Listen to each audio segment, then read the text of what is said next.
Hello everyone. I'm kind of excited. The weather's getting a little bit warmer out here and we can actually get out and do some shooting. We had a chance to get out and shoot our Remington 783 and I've got some new things I want to tell you about it.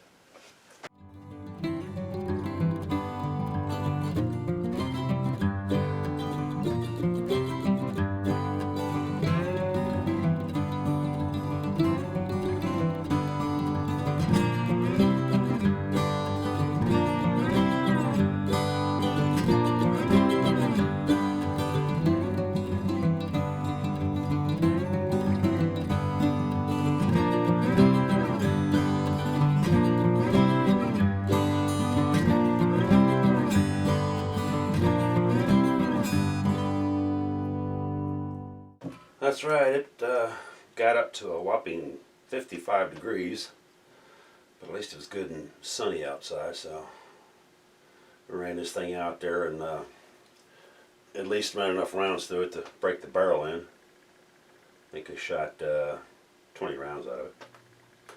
The gunsmith had already fired 2 rounds out of this thing when he set up the barrel on it just to check it. So I usually stay with a pretty good cleaning regimen. So before I even carried it out there, I cleaned it out and got all the copper out of it.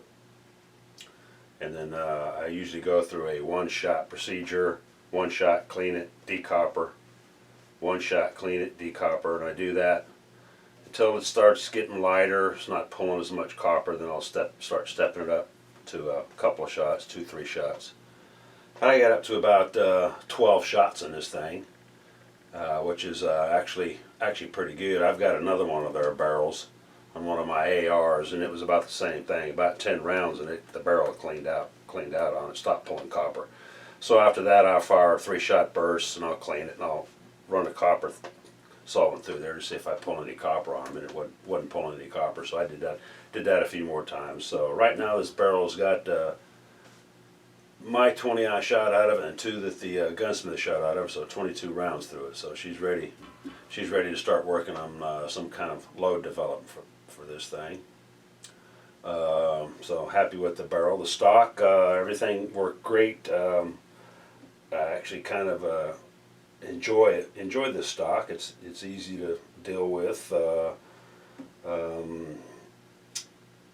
It's heavy enough. It doesn't jump around a whole lot, so the gun hardly kicks. Of course, that's a pretty heavy barrel on there as well. But I did notice a couple of things when I was cleaning this thing. I use those bore guides for my cleaning stuff that I do, and having an issue right off the bat was with my cheek riser. I cannot get the bore guide in the chamber. Also, using the cleaning rod kind of interferes back up in here. But what I ended up doing was taking the cheek riser off. Just actually pulled it out of there so I could get my bore guide in there, and the cleaning rod just kind of come right over the edge of this thing. So I just had to, be careful how I was dealing with it when I was trying to clean it. Another offset of this, if sometimes I like to bore sight these things at the range. I'll set it up that the bore, I can actually look down, pull the bolt out, and look down the barrel and see the target out there, and kind of line the gun up with the target, and then I can just walk my scope in on the target. Well, you can't do that because this piece is a little bit too high to actually see down the barrel. I like the fact that it's high because I like the fact that it's shouldered up here on my shoulder, in line with the barrel. So I like that fact. So I'll just have to work around those issues. Cleaning's no big thing. I'll just have to pull this out when I want to clean it, and then I'll probably end up marking it so I can put it back in the same place without having to fool around with it to get it where it used to be. We've got our Picatinny rail. I got the one-piece Leupold Picatinny rail here. It's got the 20 MOA rise on it. I had to do a little work on that, but before we got to that point, I was still kind of curious what was going on. I told you this thing kind of saddled down in there very nicely, but I really wanted to look and see what was going on. So I pulled the barrel back out of the stock.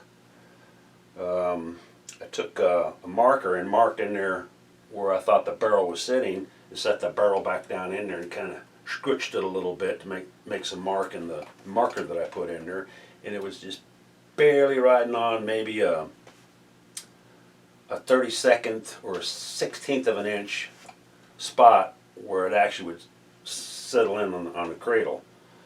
So I ended up, I got a piece of stock that's the same size as the receiver here, so I wanted to kind of lap that in, see how well that lapped it in. So I did a bunch of lapping work on it, and got it down pretty good. It was sitting on a quarter of an inch on either side by the time I got it lapped, but it was still needed some work. So I ended up bedding the stock, and I actually put some of my compound on the lug and kind of scrooched it a little bit to see how well it was hitting on the lug, and it was hitting it pretty close. But it went ahead and got some epoxy put on that thing too. So it's sitting in there nice and bedded. Got it back together. Got it all torqued down. I used the same tool to lap in my scope rail here. So now all I gotta do is get it fitted up. I'll probably end up putting my my 36 power target scope on here and go out and start working up some loads in that thing, and just kind of take it from there and see how it goes. But so far I'm liking everything. I like the barrel, I like the chassis. So far so good.